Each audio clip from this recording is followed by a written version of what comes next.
ang SWORD PvP.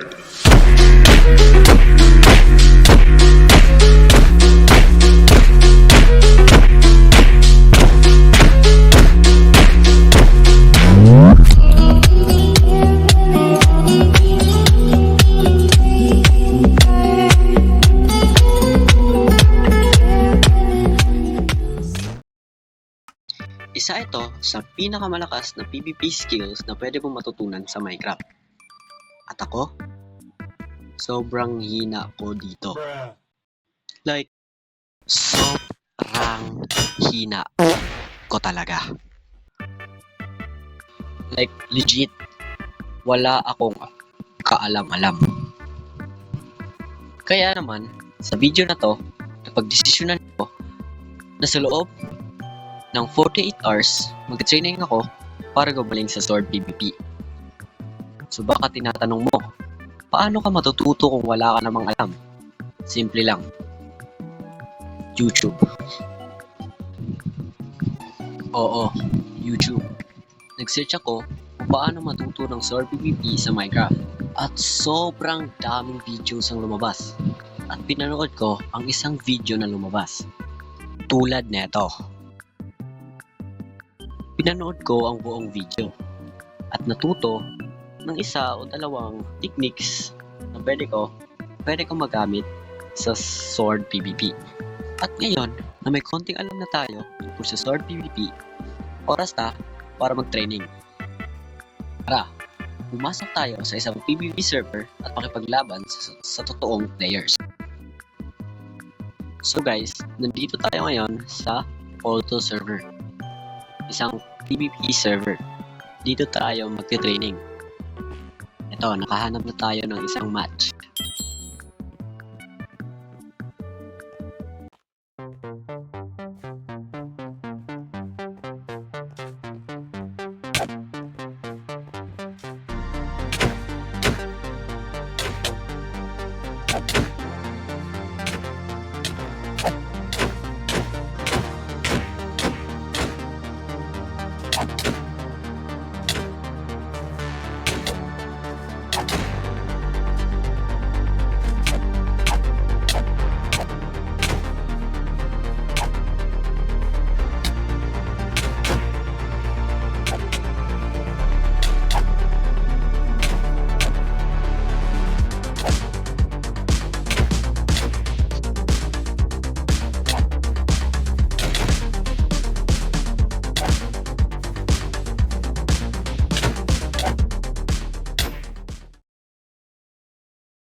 Bagamat nanalo tayo sa round na iyon, marami akong nakitang pagkakamali sa aking paglalaro.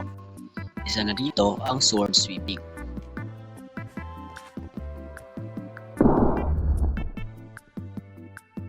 Ang sword sweeping ay nangyayari kapag tinatamaan mo ang player habang hindi ka nakasprint. At eto naman ang sprint hitting.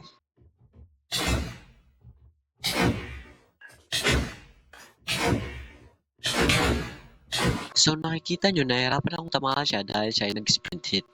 Para magawa ang sprint hitting ay dapat i-hold mo ang forward key at tamaan ang iyong kalaban.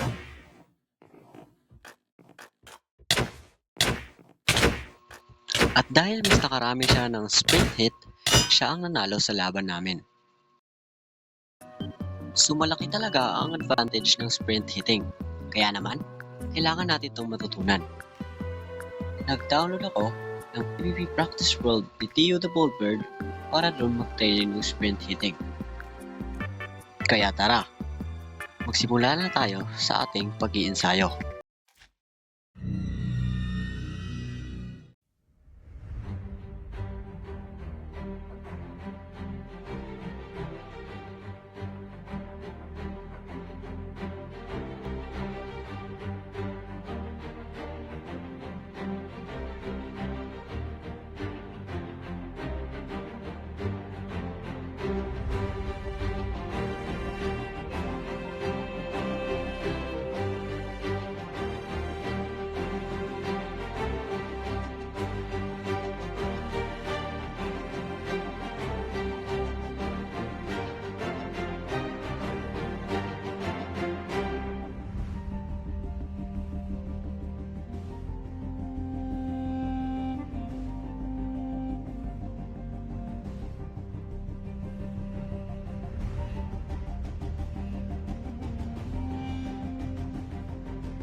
Pinagpatuloy ko ang aking pag-iensayo sa loob ng 3 oras at tumigil muna ako para magpahinga dahil sumasakit na ang aking kamay at likod.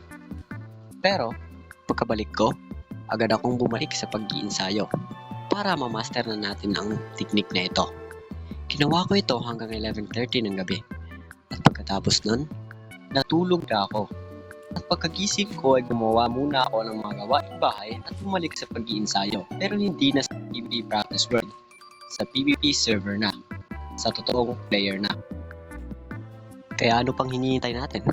Tara, simulan na ulit ang pag-iensayo.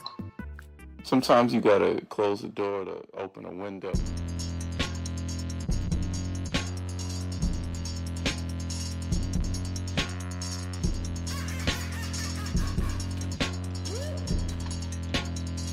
I saw a photo, you look joyous. My eyes are green, I eat my veggies. I need to get her out the picture. She's really fucking up my frame. She's not developed like we are. Like magic, like magic, like magic. Whoa, magic, magic, magic. Whoa, like magic, like magic, like magic. Whoa, magic, magic. My brother said I'm on the spectrum. Don't call me selfish, I hate sharing. This 60-40 working. I want 100 of your time, your mind. Please don't leave me now. Please don't leave me now. Please don't leave me now. Please don't leave me now. Please don't leave me now. Please don't leave me now.